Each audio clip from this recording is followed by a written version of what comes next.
Welcome to Kenton's videos. Enjoy the video. In this video, I will explain how to pay FTB online. First, navigate to the official Franchise Tax Board website.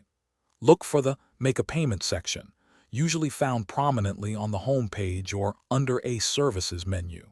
You'll need your FTB ID or Social Security number ready.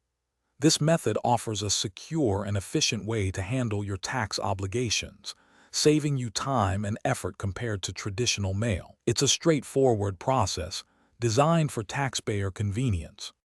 Once on the payment page, you'll select the type of payment you're making, whether it's an estimated tax payment, a payment for a bill, or an extension.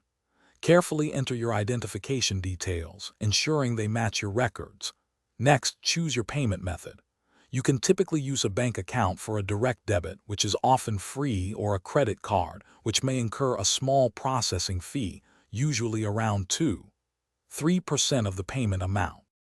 Before finalizing, a crucial step is to thoroughly review all the information you've entered. Double-check the payment amount, your bank account or credit card details, and the payment date. This helps prevent errors and ensures your payment is processed correctly. Once you're confident, submit your payment. You'll receive a confirmation number. Make sure to save this. It's your proof of payment and essential if you need to inquire about your transaction later.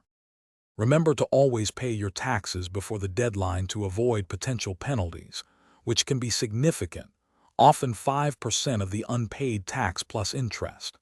Keep digital copies of all your payment confirmations and any related correspondence for at least 3 years.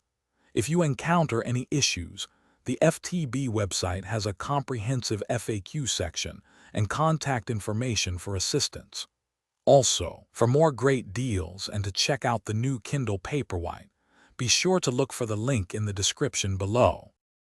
Thanks for watching. Consider subscribing if we helped you.